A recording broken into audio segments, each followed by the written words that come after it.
Hello, and thanks for tuning in to another episode of The Director's Cut, brought to you by the Directors Guild of America, featuring today's top directors sharing behind-the-scenes stories of their latest films and insights into the craft of directing. Please take a second to subscribe to our show wherever you get your podcasts.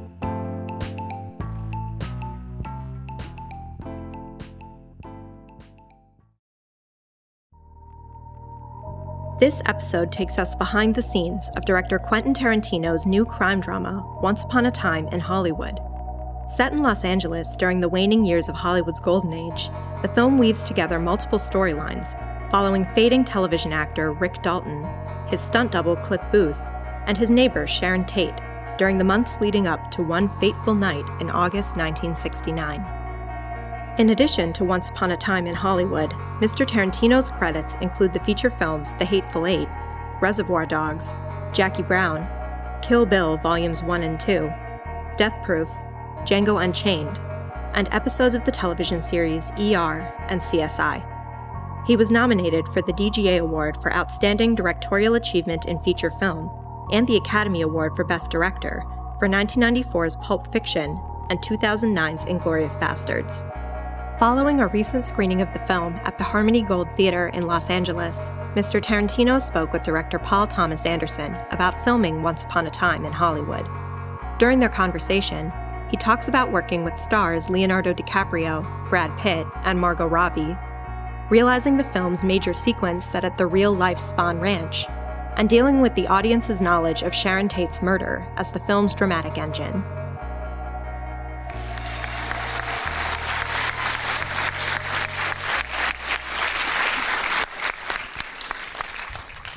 Oh. Yeah, you guys were a good audience. Thanks. Hi, Quentin. Hello. This is the most magnificent film. I have seen it for, I think, 4.5 times now. And I have so much to ask you. I'm sure everybody does. But first, just to tell you, I think I've told you before, but one of the things I love about this movie is how much joy there is in it. Just pure joy. And your movies always have the joy of making the movie, and they're always filled with that. But there's something else going on here in this movie that you haven't had before. I can't quite put my finger on it, but it's like the world's expert made a movie about the thing he knows most about, which is the movies, this city, and the humanity of it is so beautiful. That's actually, you know, it's funny that you're saying that. I mean, there was like, I mean, you're saying something nice. Of course, I'm agreeing with it, but I mean, but there is this weird aspect when I was kind of writing the movie after I kind of figured out a couple things and I was kind of really flowing on it.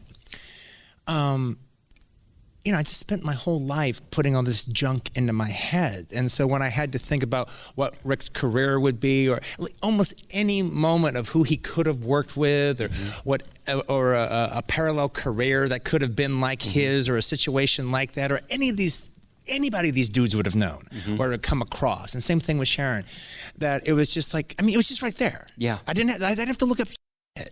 Right. It was just right there. And it was like, wow, I'd spent my whole life putting this stuff in my head, maybe just for this movie. Right. That's right. Because at a certain point, it was like after, like with IMDb came out, I go, man, I spent my whole life knowing this shit. Yeah.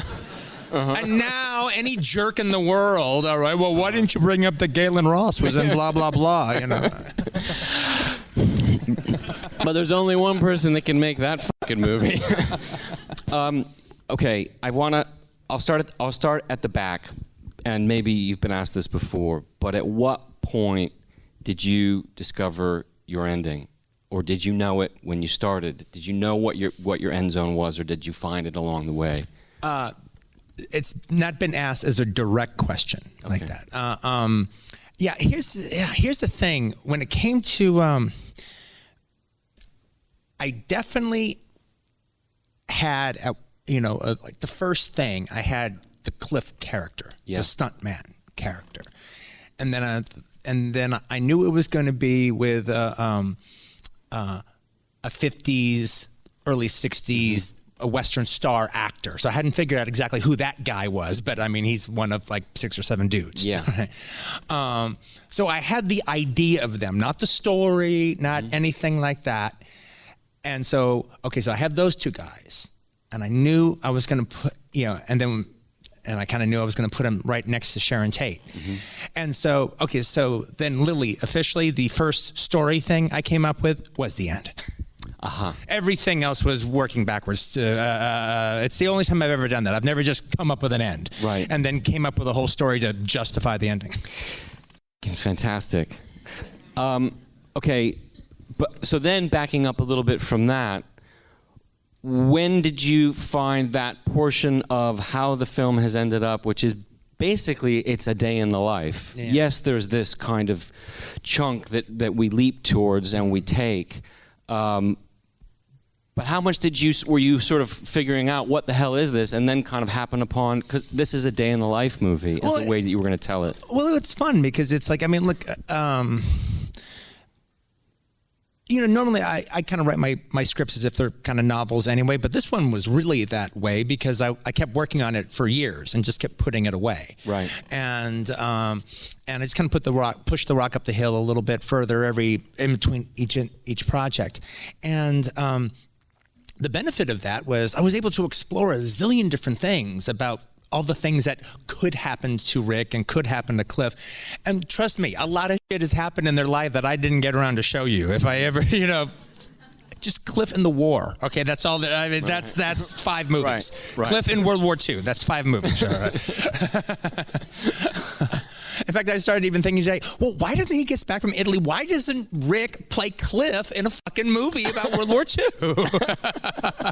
That's good. Yeah, I'd see that. That'd be a cool thing. Combat Cliff. All right. But the thing is, though, I ended up, but because of that, so I figured out all these things about the character and kind of really got to know them. And then at a certain point when I was kind of ready to go, it was like, okay, well now, Quentin, now hold on for a second now. You're the master here. What story do you want to tell? Mm-hmm. You know the guys, you know the milieu, you know the entire environment, and you know your ending. Mm-hmm. So what do you want to tell? And I was like, I don't think I really want to put them through some melodramatic plot. I mean, I had come up with a couple of things like that. Mm-hmm. I mean, if I was to make it more of a movie plot, it would, it wouldn't be a movie plot. It would be more like an Elmer Leonard novel. And these guys almost seem like Elmer Leonard characters almost, So it would be kind of an Elmer Leonard-y kind of thing, and maybe the family would have been a little bit more involved. Right. But then I thought about it and I go, no, I think I just want to do a day in the life.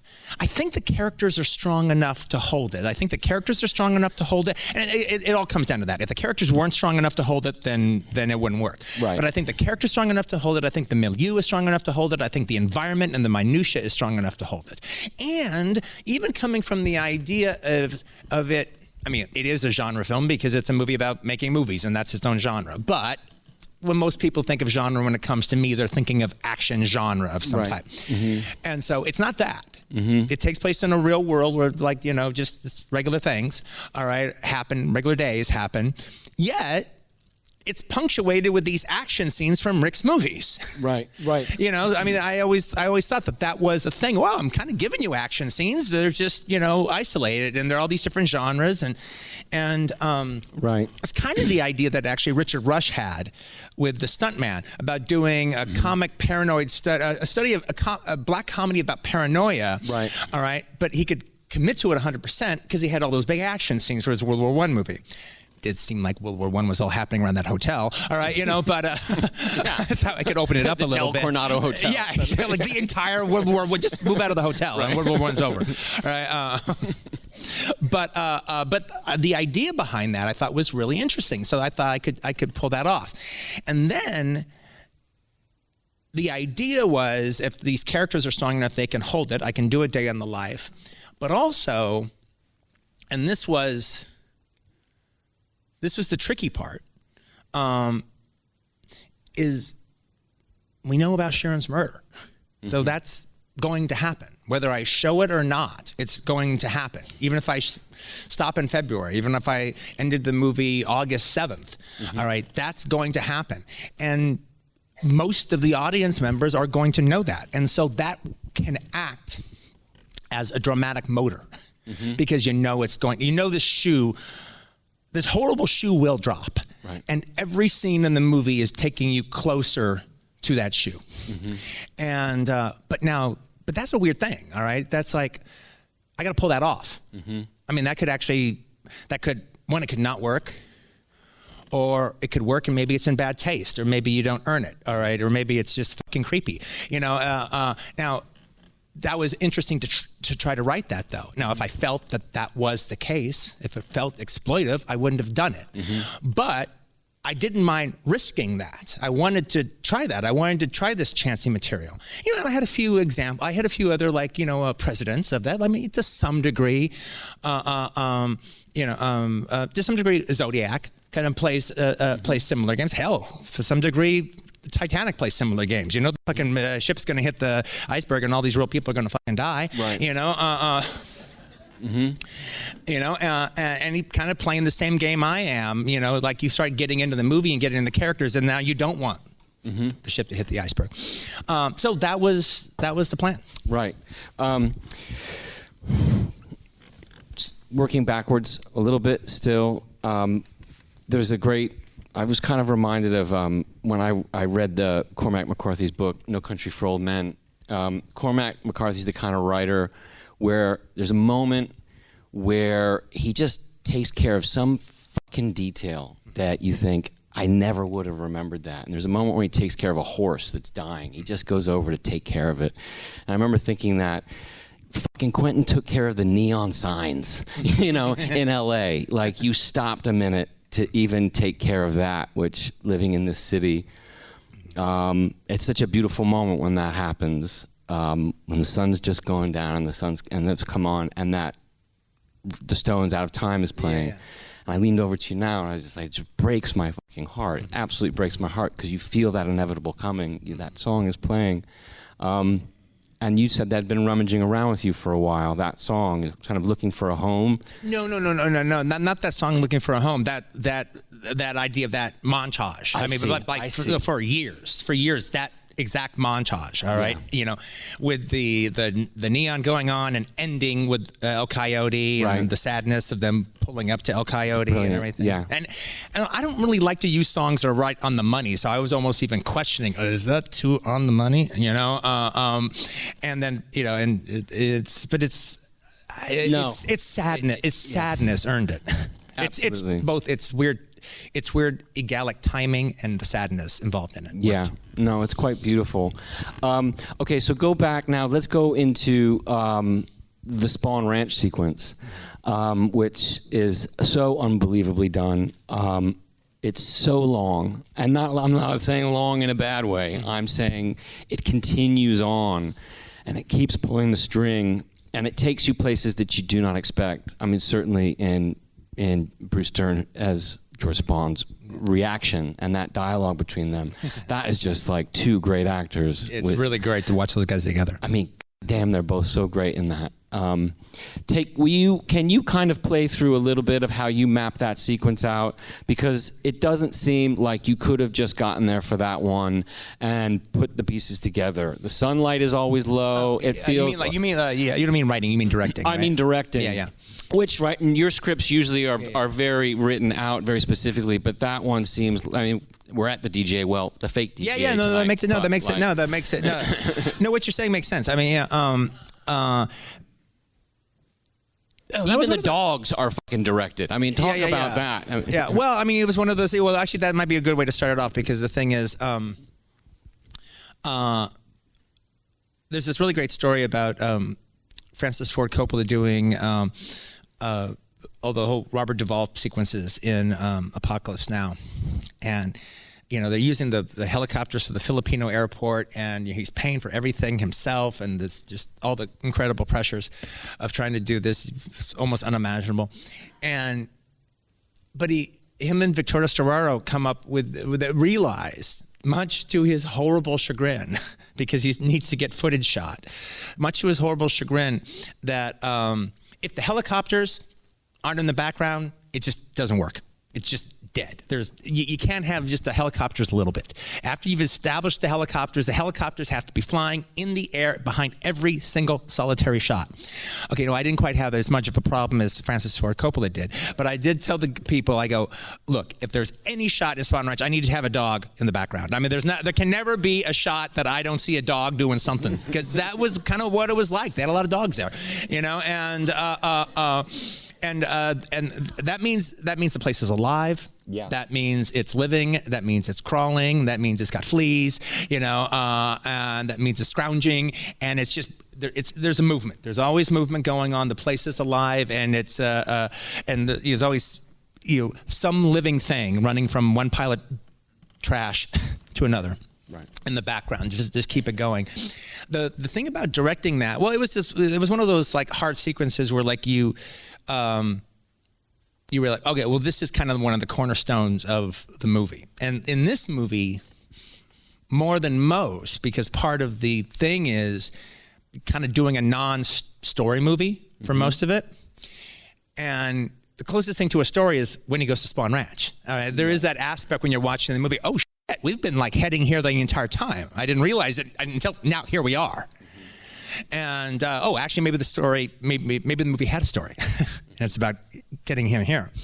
And so, it worked. I had a terrific group of actors, and I had it worked really good on the page. So now it's mine to fuck up. And it's almost so big. How do you even start that? Yeah. And so we just shot it in, I gave myself 2 weeks. I gave myself 2 weeks to shoot there completely uninterrupted, and then a little bit of leeway if I needed, maybe even as much up to 4 days if I had to. Right. All right. And I figured that would be enough. I didn't think if that was too much, but I figured that would be enough. And I tried not to use those 4 days. But the point being, though, was to not really work out anything.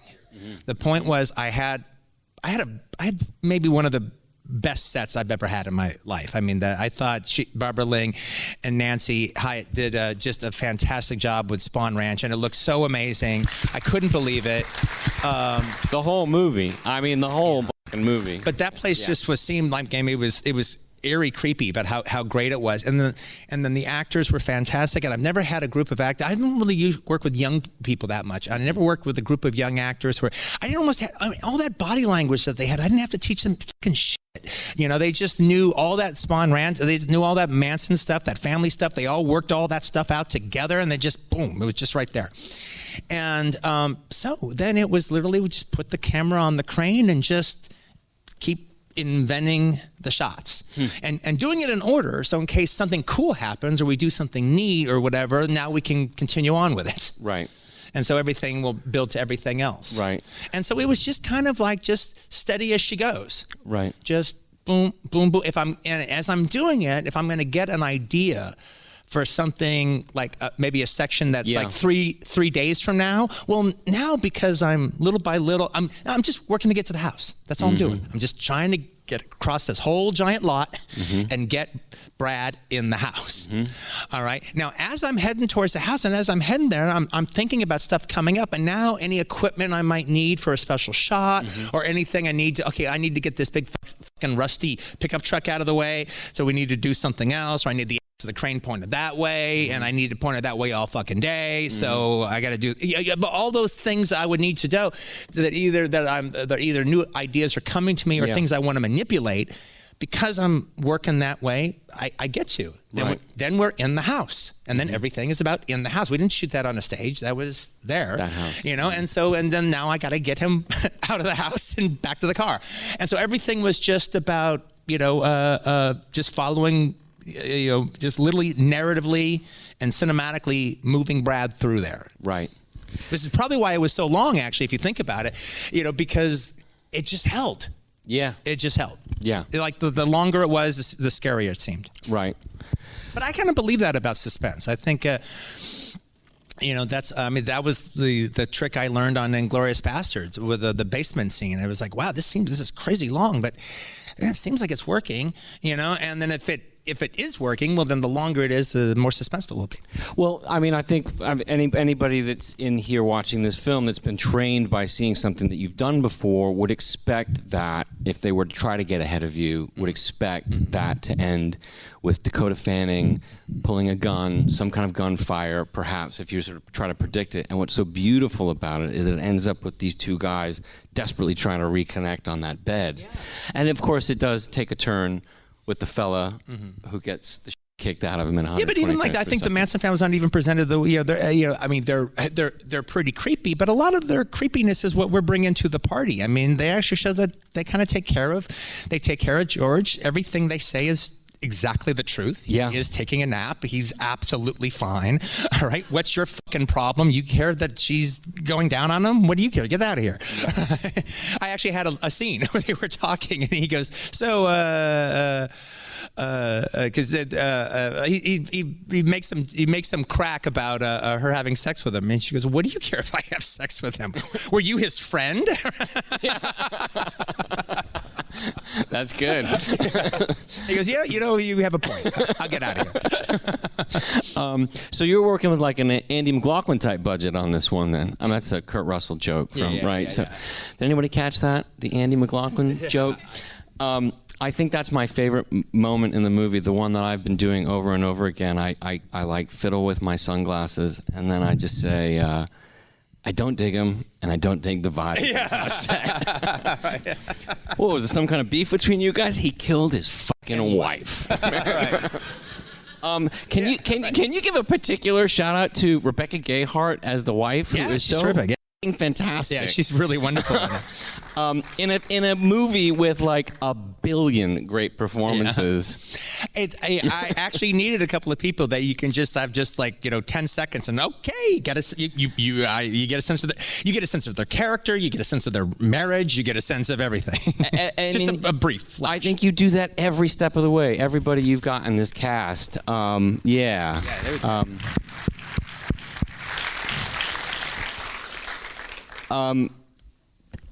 So getting to the heavy hitters, in that with Brad and Leo and Margot, I mean, that was yours to fuck up as well, because that is just the dream scenario of the three of them together.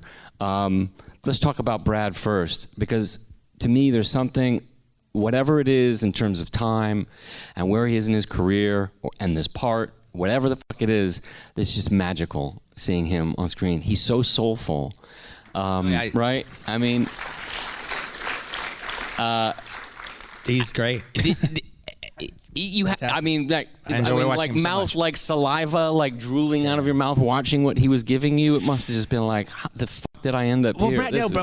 Brad, more than anybody else I've ever shot, Brad has this aspect that when you look through the viewfinder at him, you feel like you're sitting at the Cinerama Dome watching the movie, all right? And like you're not on a set of Fairfax and cars are driving by you. You feel like you're in a movie theater as you're looking at him in the viewfinder, because it just feels like a movie. Yeah. When you see him in a good movie. Yeah. An interesting thing I was thinking about it this week. It's fun when your movie's playing in the theaters. It's been like this fourth weekend, and so it's like people talking about it. So I've been thinking about it, and I've been watching it with different audiences, and kind of been hearing people talk about it. So it's made me think about stuff, and it's interesting thing that's made me turn my opinion on the character a little bit, Cliff, is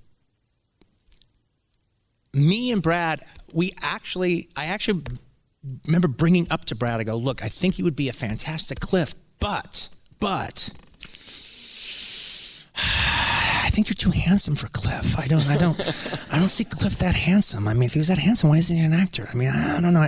And Brad was, yeah, I know what you mean. Not him saying that, talking good about himself, but just understanding the arc of a character. He knows what fucking stunt guys look like, and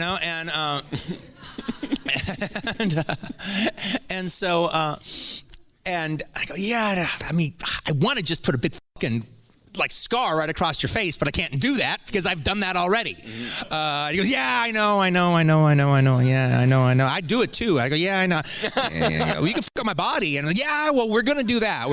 Don't worry about that, Now, I can't imagine Cliff not being like the most handsome guy in Hollywood. I mean, it's like such a part of his character. It's such a part of who he is. It's such a part of this kind of Zen quality that he has. It's just who he is. The fact that like every girl who sees him, like, you know, he flirts with and she flirts back, you know, like Bogart in The Big Sleep. I mean, it's like, you know, that is a kind of who he is. He should be the most handsome guy on a set.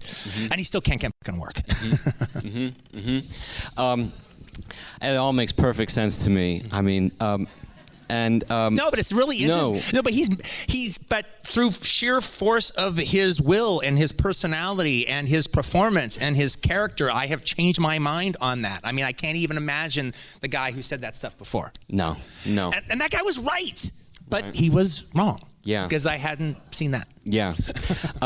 Leo, who is like, consistently, when he decides to be the fucking funniest actor in Hollywood, you know, he's just, you know, right when he like flips that switch. Yeah.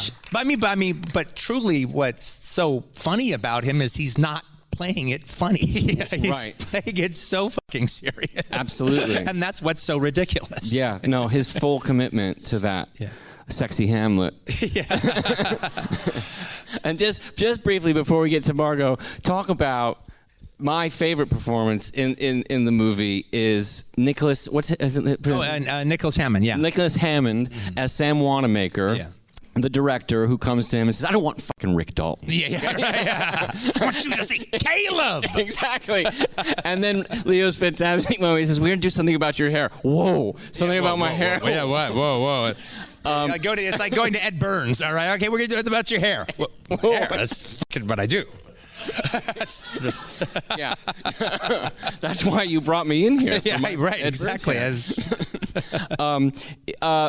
For those of you that don't know, he was in The Sound of Music. Yeah, he's one of the kids in The Sound of Music. He's one of the kids in Lord of the Flies. He actually is he's the star of the Spider-Man live-action TV show from the 70s.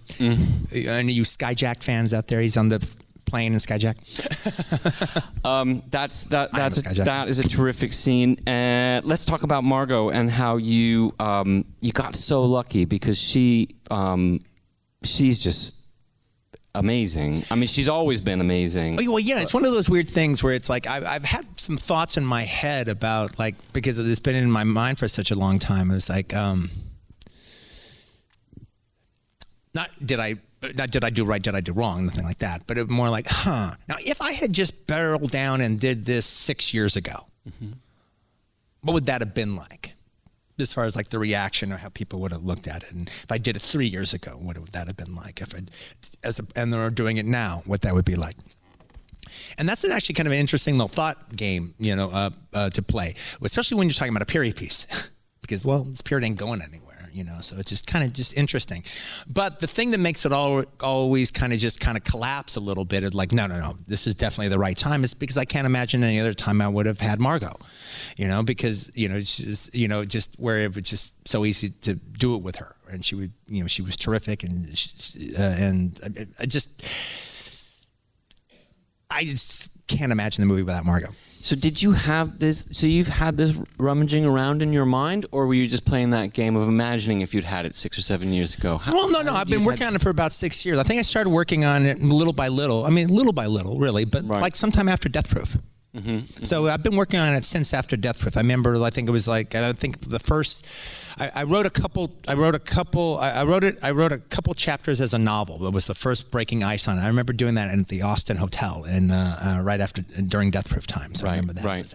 I remember a couple of years ago, it must have been about 6 or 7 years ago, you told me you had a Paul Revere and the Raiders, a movie that you were going to use some Paul Revere music. Yeah, that's one. Yeah, that must be it. Yeah. Right. Yeah, absolutely. But yeah, so it's just, so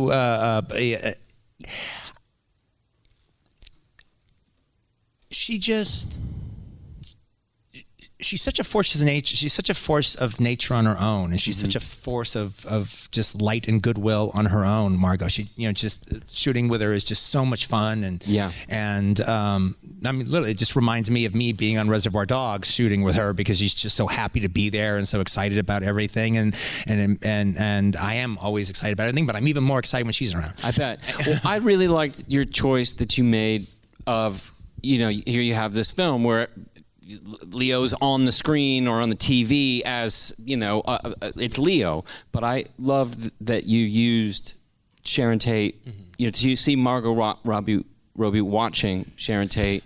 Well, that was always my plan, but the thing about it is with Margot, I knew I would be able to pull it off. Well, it's just so moving, That's how I thought. One of my favorite things in the whole movie is I can now honestly say, along with one other movie I won't say watch. All right, I can now honestly say that the movie that I have seen that I don't like the most is The Wrecking Crew. It's a really bad comedy, but she's really good in it. And it was on TV the other day, and I watched it for about a good 40 minutes just to watch Sharon in it. And one of the things that makes me so tickled is one, we get to see her in it. We get to see how she's funny, and then we get to see her special spark. But one of the things I love is that normally when she does her little pratfall and she falls in the lobby, she gets a laugh. In our theater, the audience laughs in our theater, and I'm always. It's actually the laugh that I'm looking forward to the most. I'm saying, is Sharon going to get a laugh in our theater when she does a pratfall? And she almost always does. I'm very happy for her. Oh. I mean, we are, like the Rolling Stone says, out of time. But just to think that it was 50 years ago, on Sunday night, about a week past when it would have been. And obviously, we would have been living in a very different mood in this city, but I have to say, one of the things that's been so incredibly gratifying, all right, about this whole experience for these last 4 weeks and everything is, it's interesting because I tried to not turn Sharon into a Quentin Tarantino character. All right. And if Rick is a Quentin Tarantino character, Cliff is a Quentin Tarantino character, and even like my other McQueen is a bit of a Quentin character. But in a way, I didn't want Sharon to be a character. I wanted her to be the person that she is. Now, it's only my interpretation of the person from what I've learned about it, and I'm definitely leaning into all the bright and the light stuff. But that really seems to be who she is. If there's other aspects of her out there, I didn't find it. But the thing was about her being not a character, the real person, and she was almost supposed to represent normalcy. In the thing. She doesn't have any plot to do. We're just kind of watching her live her life because that's kind of what was robbed from her, was living her life. And the fact that she's a person consigned to history for the most part, defined completely and utterly by her tragic death. Yeah. And in these last 4 weeks, people have watched Margot play this character, and they've watched, I just call her a character, watched her play this person, and they saw that she was more than that, and she was a lovely person, and they get a sense of her spirit, and they get a sense of her life, and you actually watch her doing her things that people do in a life, running errands, driving the car, doing life stuff, all right? And you even got to see Sharon and the real Sharon. Juxtaposed into that and everything. And now I actually think people will think about her differently than they thought before. It's not the beginning and end all of Sharon, all right? There's still more to learn about her and everything. But as far as I think saving her from her tombstone, the movie has kind of done that to a small degree, but I think a significant degree. Let's end it there. Thank you very much, everybody. Quentin Tarantino, Once Upon a Time. Thanks, everybody. Yeah. Well said. Thanks for listening to another DGA Q&A. if you'd like to hear more, you can find past episodes of The Director's Cut wherever you listen to podcasts. And be sure to subscribe, rate, and review us. We'd love to hear your feedback, and you can help fellow cinephiles find the show. Thanks again for listening, and we'll see you next time. This podcast is produced by the Directors Guild of America. Music is by Dan Wally.